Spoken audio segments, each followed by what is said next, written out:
Hello guys, good morning. Magandang araw po, magandang umaga po sa inyong lahat mga kakogi. Magandang gabi, whatever, kung ano mang oras kayo nandyan sa iba't ibang sulok ng ating mundo. Guys, welcome po sa Kakogi TV. Another day, another blessing na naman mga kakogi. Guys, sa araw na ito, pag-uusapan natin yung binanggit ko last time. Ang tema natin ngayon mga kakogi is ito. Babasahin ko mga kakogi. Kailangan pa ba ang mga imported na mga manok, mga kakogi, dito sa ating bansa? Ulitin ko mga kakogi ha. Ang topic natin ngayon is kailangan pa ba ang mga imported na mga manok dito sa ating bansa sa panahon ngayon at sa darating. Dagdagan natin, sa panahon ngayon at sa darating. Okay, yan ang pag-uusapan natin mga kakugi. Mahaba-habang usapan to ang pag-uusapan natin. So before natin umpisahan, intro muna.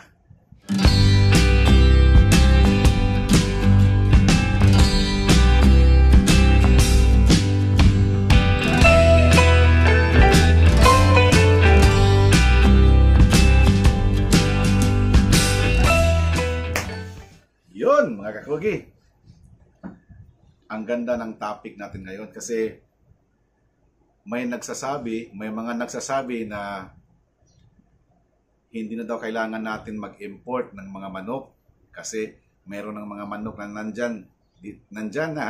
nandito na sa ating bansa. Mga kakugi, tama na daw yun. May nagsasabi naman na kailangan nating mag-import kasi para refreshing, para magre-refresh, para mag-upgrade sa mga existing na mga alaga natin ngayong mga manok. So, tingnan natin mga kakugi, titimbangin natin. Isang hindi na kailangan at isang kailangan pang mag-import ng mga manok ngayon at sa darating na panahon. Yun. Pero before natin umpisahan yan mga kakugi, alamin muna natin, ito sa pag-uumpisa ng ating tema, umpisahan natin sa isang katanungan. Ano-ano ba ang mga bloodlines na nandito ngayon sa ating bansa? Ano-ano ba ang mga materyales o bloodlines na nandito ngayon sa ating bansa? Kasi guys, marami kasing hindi nakakaalam na ganito pala, may ganito pala na manok. Minsan nga, namamangha pa tayo Kasi kahit ako, mga kugi, pati ako. Kasi parang bago sa pandinig. Pero matagal na pala yan. Pero hindi lang na-propagate. Hindi lang nakarating sa isang dako ng ating bansa. Kaya para sa kanila rare, para sa kanila, para sa amin, para sa akin, is parang bago, pero matagal na pala. So, alamin natin mga kakugi, unang katanungan kung ano-ano ang mga bloodlines or mga materyales na nandito sa Pilipinas ngayon. Marami to mga kakugi, marami. Papangalanan na natin mga kakugi Basta sa pagkakaalam ko, ito lang sa mga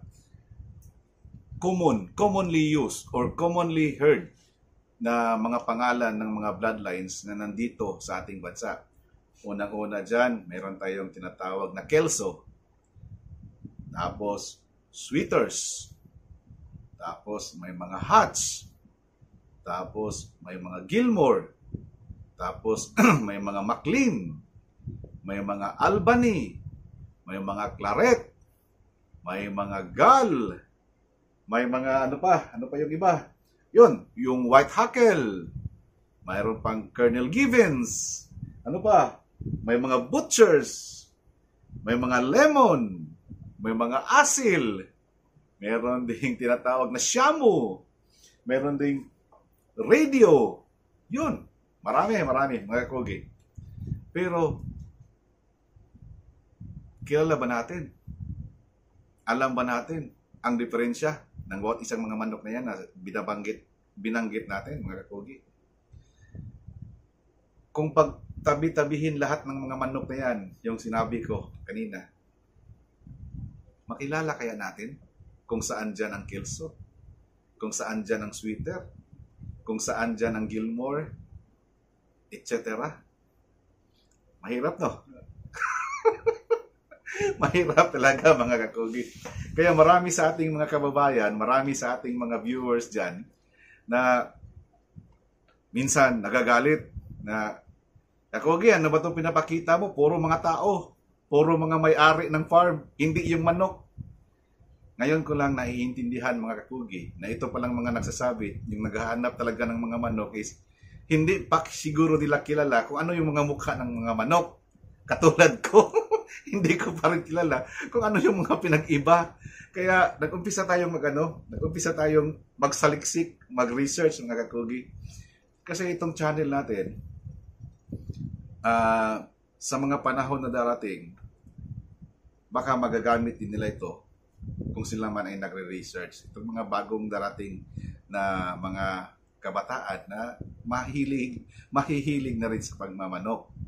Yan, kaya nakita ko parang magandang topic to, kahit marami nang naka-upload dyan sa YouTube, kahit marami nang nakasulat sa Google, at least, baka may makakita naman dito sa channel natin, makakapulot sila ng magandang aral dito sa vlog na ito. Mahaba-haba itong, mga kakugi, mahaba-haba itong pag-uusapan natin, kaya hati-hatiin lang natin to part by part. Yan, sana naiintindihan nyo ako, mga kakugi. Kasi pipilitin kong may paintindi sa inyo kung ano yung nasa research ko, kasi English. Ita-translate ko sa Tagalog. Yun. Kung i-Englishin natin, mga kakugi, mas lalo tayong hindi magkakaintindihan.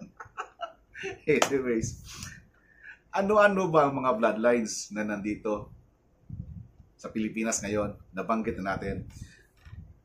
Isa-isahin lang siguro natin, mga kakugi, kung saan dito ang mas madaling maintindi, kung saan dito ang commonly used or ginagamit dito sa ating bansa. Unahin na natin yung Kelso. Yung Kelso kasi, mga kakugi, very sikat yan eh. Yung Kelso, saan magaling to? Sino ba ang unang nag-breed ng Kelso? Saan ba galing ang original na Kelso? Ang Kelso ba ay pangalan ng lugar? Ang Kelso ba ay pangalan ng isang tao? Yan. Dito sa research ko, mga kakugi, nabasa ko, yung Kelso pala na manok, tinawag natin na Kelso, pinangalan ng Kelso. Yang Kelso nanggaling isang family name pala yan. Si Walter Kelso. Ang pangalan ng creator ng Kelso is Walter Kelso. Si Walter Kelso, mga kakugi, siya ay nagbe-breed na ng mga manok during the early 50s pa, mga 1950s. Yan. Si Walter Kelso, siya ang may-ari ng Oleander Game Farm sa Galveston, Texas. Yan. Oleander Game Farm sa Galveston, Texas, USA. Walter Kelso. Before naging Kelso ang mga manok ni Kelso, mga kakugi, may friend siya, may nakilala siyang friend na isang breeder nung mga early 1900s, mga 1909. Siguro, mga ganyan mga petsa, basta early 1900s. Now, ang pangalan ng kaibigan niya is si John Madigan. John H. Madigan. Itong si John H. Madigan, mga kakugi, siya ang original ng Claret, Madigan Gray, at Texas Ranger. Itong tatlong bloodline na ito, ang creator niyan is si John Madigan. Now, si John Madigan, mga kakugi, nung magkita sila ni Walter Kelso, may edad na. Nung mamatay si John Madigan, iniwanan niya ang kanyang mga breeders kay Walter Kelso at kay Bill Japhet. Yan. Dalawang breeder sa US, Walter Kelso and Bill Japhet, ang iniwanan ng mga materials, breeding materials ni John Madigan. Yan. Here comes Walter Kelso, may-ari ng Oleander Game Farm sa Galveston, Texas. Iniwanan siya ng mga materyales galing kay John Madigan. Nang mamatay siya, si John Madigan, mga 1942. 1942 nang pumanaw si John Madigan, mga kakugi. 1950, mga ganyang mga panahon, mula nung iniwan ni John Madigan yung mga materialis niya kay Walter Kelso, kahit ano-ano na lang ang kinocross ni Walter Kelso doon sa mga inahin ni John Madigan. Hindi lang natin alam kung ano yung mga inahin na yon na ginamit ni Walter Kelso sa pagkocross niya. Basta, ang tandaan natin na ang mga manok ni John Madigan are Clarets, Madigan Grays, and Texas Rangers. Yon ang mga bloodlines tawag ni John Madigan. Itong mga inahin, kinocross-cross ni Walter Kelso ng mga iba't ibang mga roosters galing-galing sa ibang farm. Hanggang dumating 1950, 1951, nag-umpisa ng sumikat ang mga manok ni Walter Kelso. At alam nyo ba, mga kakugi, patuloy nang pumapayagpag ang pangalan ni Walter Kelso. Ngayon, itong mga manok niya, tinawag na niyang Kelso. Yun. May isang manok siya, mga kakugi, na talagang magaling. Always winning.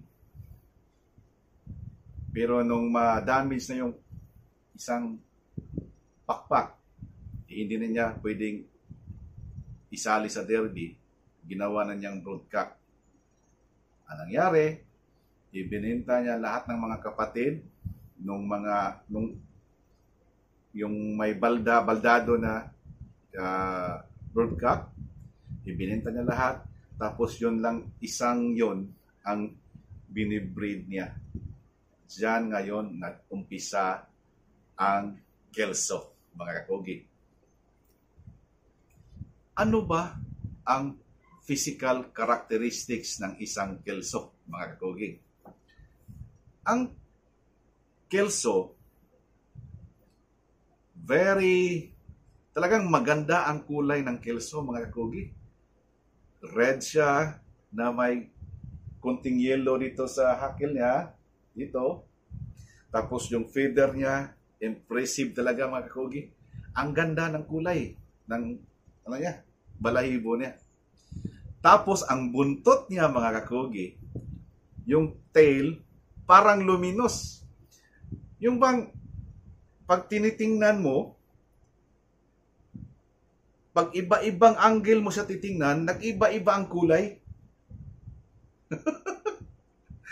Yun ang Kelso, mga kakugi.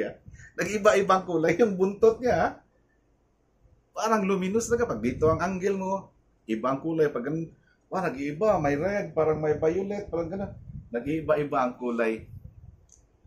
ang buntot ng kelso. Impressive na impressive yung pakpak. Ang pakpak, yung balahibo. Tapos dito sa may hakel, may yellow. Dito sa may baba, side. Tingnan yan mga kakugi, ha? Imagine ninyo. Tapos, ano pa? Ang kelso, mga kakugi, malaking manok yan. Malaki, mabigat. Ang original kelso, mga kakugi, nasa 2.7 to 3.5 kilos ang isa. Ang isang roaster na kelso. Kaya talaga, kinukross na yan ang kelso para lumiit, gumaan konti ang timbang. Kasi alam niyo naman dito sa Pilipinas mga kakugi, may desired maximum timbang tayo dito kasi timbang-timbang tayo pag may sasalihan ng mga tournament, di ba? So, yan. 2.7 to 3.5 kilos ang original na kelso. Malaki ang katawan, mabibigat. Tapos, ito mga kakugi, matalino ang kelso. At grappler. Huwag niyong asahan ang kelso sa itaas. Hindi siya flyer. Ang kelso is sa ground. Sa ground bumabanat. Grappler kasi. Pag nahawakan ng kelso yung kalaban niya, nako, parang hindi na makatanggal talaga mga kakugi. Huwag asahan ang kelso na flyer. Ground grappler, ground fighter ang mga kelso, mga kakugi. So yun, talagang ang ganda ng physical feature ng kelso. Tsaka may ano pa siya mga kakugi, itong kelso, hindi to banat ng banat. May mga side steps din to Nasa side step dito before aabante, before titira. Mga physical feature yan ng kelso. Huwag asahan sa taas, pero maaasahan mo sa baba. Magsa side step, matalino, grappler ang kelso. Yun, galing. Ngayon mga kakugi, sino ba ang nagpasikat ng kelso dito sa ating bansa, dito sa Pilipinas? Based on history, based on records, mga kakugi, ang nagpasikat niyan dito sa ating bansa is no other than our idol, our bossing, idol B-Boy Enriquez. Kaya nga, binansagan siyang the kelso man in the Philippines. B-Boy Enriquez. Galing, no? Galing talaga, galing. Kaya mga kakugi, mayroong mga kelso na ngayon dito sa Pilipinas. Kasi nakarating dito ang kelso. May nag-i-import. Tapos, siguro mga early 70s or mga late 70s nakarating dito sa Pilipinas ang mga kelso, mga kakugi. Yan! Ako, galing naman. Isa pa lang yan, kelso. Kelso pa lang yan, pinag-usapan natin mga kakugi. Ang dami nung binanggit ko kanina. Isunod naman natin itong itong mga hatches. Itong mga hatches. Yan. Saan ba galing ang mga hatch? Saan ba galing ang hatch bloodline? According to history mga kakugi, karamihan or ang unang mga taong nag-breed ng mga hatch na linyada is from Alabama during the 1800s. 1800s pa. Nako.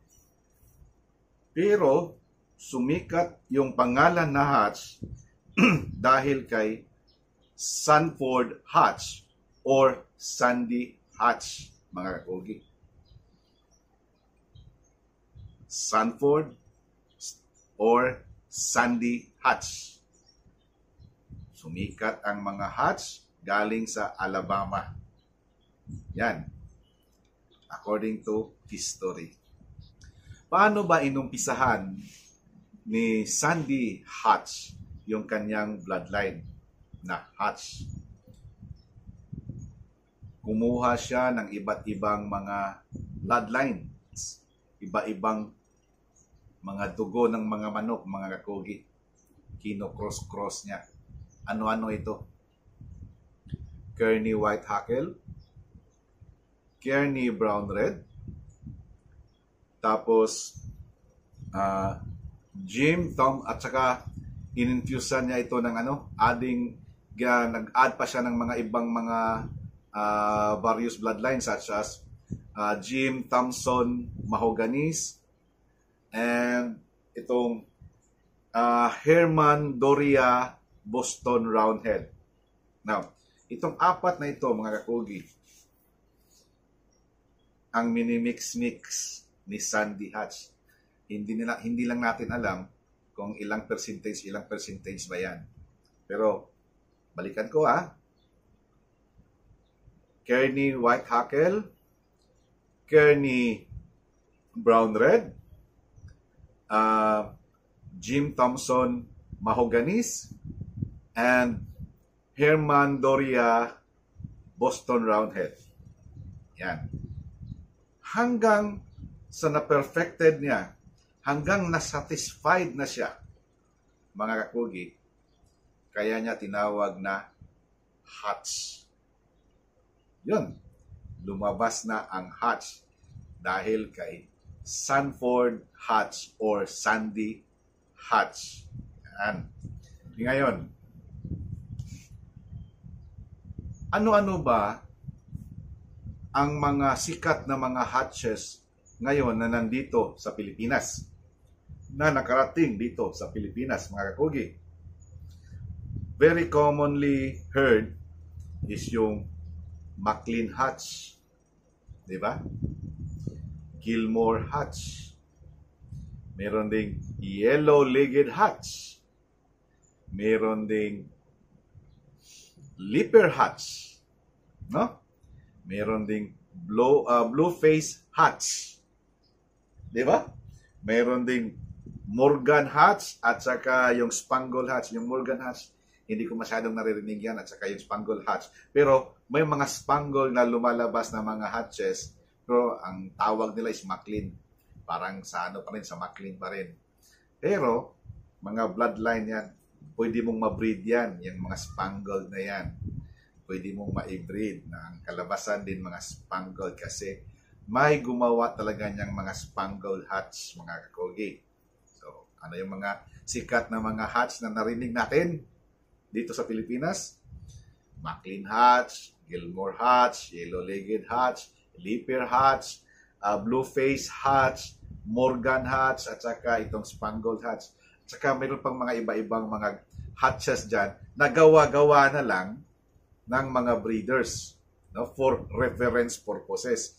Pero ang pinaka-original talaga ng hatch, mga kakugi, is si Sanford Hatch or si Sandy Hatch. Ano ba ang physical characteristics ng isang hatch, mga kakugi? Ang hatch ay matalino, malakas ang fighting ability, at ano siya? Aggressive at may fighting spirit. Yan. At saka yung appearance niya, mga kakugi, yung balahibo niya, colorful talaga. May mixture ng white and black or mixture ng brown at saka red or brown and black. Yun ang balahibo niya. Ganyan. Tapos, ang kanyang paa naman, mga kakugi, is well-defined. Talagang maganda. Talagang tamang-tama yung sukat ng kanyang paa. Well-defined. At saka, glossy black ang kanyang kulay ng kanyang paa, mga kakugi.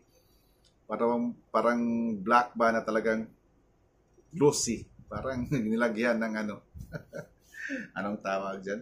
Pangpakintab. Yun.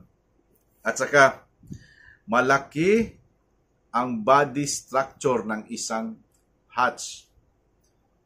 Malaki ang kanyang body structure kasi malaki rin ang kanyang mga bones. Kaya malaki ang kanyang body structure at muscular. Grabe, muscular ang mga hatch. Yan. Ano yan, yan guys, ha?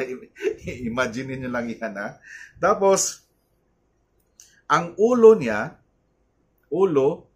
at yung palong, bright red. Hindi siya talagang red na red, kundi bright red. Yung ulo niya at saka yung palong niya. At yung palong niya, mga kakugi, a little bit wider or mas malaki compared to other mga roosters. Yan, ha. Ang ulo at palong niya ay bright red. Tapos ang palong niya is may kalakihan ng konti sa mga regular o sa mga ibang mga roosters. Yan. Itong hatch, mga kakugi, hindi yan palakad-lakad. Hindi yan parang linga. Siya palinga. Palaging nasa center lang yan ng ring. Kung saan mo inilagay, doon lang siya. Nasa center. Tapos, inaabangan lang niya kung ano or sino ang papasok. At aatake ito agad-agad pag malapit na ang opponent, mga kakugi. Kadalasan kasi itong mga hatch, mga kakugi, parang kinukumpara sa isang bulldog na talagang grabe ang grip. Para din sa Para din sa kelso. Yon ang katangian ng isang hatch. Nasa sentro lang ng ring. Inaabangan lang yung opponent. Tapos pag malapit na, aatakihin agad. Tapos parang bulldog kung umatake at grabe ang grip, mga kakugi. Yan. Ganyan talaga ang katangian ng isang hatch. So, ngayon mga kakugi, dalawang bloodline ang ating ipinakita sa inyo. At itong mga bloodlines na ito, hindi ito original dito sa ating bansa. Imported yan. Inimport yan, mga kakugi. Alam naman siguro natin kung ano ba ang ating mga original na mga manok dito sa Pilipinas. Ang tawag natin dyan is mga native chicken. Mga native chicken. Noong unang panahon, mga sinaunang panahon, mga kakugi, nung ating mga kalululuhan pa natin, yung mga ginamit nilang mga manok that time is yung kung ano yung nandito sa Pilipinas, hindi pa imported. Tawag natin dyan is mga native chicken. Malaking pasalamat natin, mga kakugi, na ngayon gumanda na ang ating mga manok. Lately, ngayon kasi may nag-i-import galing sa ibang bansa. At dalawa dito na bloodline ang ating nabanggit sa bidyong ito. May kasunod pa ito, mga kakugi, mahaba-haba to. Dalawa lang muna ang ating binanggit. Yung kelso at yung mga hatch. Bakit ko inuna yung kelso at saka hatch, mga kakugi? Kasi yung ibang mga bloodlines kasi dito na kumuha sa mga bloodline dito sa kelso at saka sa hatch. Katulad ng sweater. Pag-uusapan natin yung sweater next time. Pag-uusapan natin iba pang mga bloodlines next time. Yung sweater 3/4 kelso, 1/4 yellow-legged hatch. So, yun, inuna natin yung mga baseline yung ibang mga anong tinawag ito? Kinocross ng ibang mga bloodlines ng ibang mga breeders para makakreate sila ng kanilang original na bloodline. Inuna natin ang Kelso at ang Hutch. Marami ng mga Hutch, uulitin ko, na nandito ngayon sa ating bansa na familiar sa atin. Yung Leaper, Maclean, Gilmore, Yellow-Legged Hutch, Morgan Hutch, Spangled Hutch, at saka yung Blue-Face Hutch. At meron pang iba pang mga darating. Baka next natin may mabanggit rin,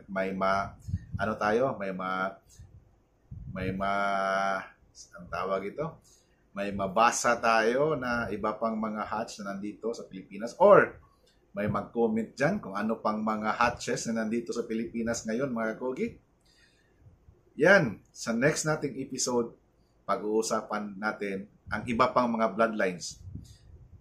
Kasama pa rin to sa ating tema, mga kakogi, na kailangan pa ba nating mag-import ng mga manok dito sa ating bansa? Kailangan pa ba nating mag-import? So, yun. Kasama to, itong nabanggit natin. Next time, part 2. Part 2 na naman. Mahaba-haba kasing usapan to, mga kogi. Before tayo makapunta doon sa ating pinaka-main topic na kailangan pa bang mag-import ng mga manok dito sa ating bansa. Yun! So, mga kakogi, maraming salamat po sa panonood ninyo. Sana nagustuhan nyo ang topic natin, mga kakogi. Part 1 pa lang to. Sana panoorin nyo pa rin ang next na topic natin.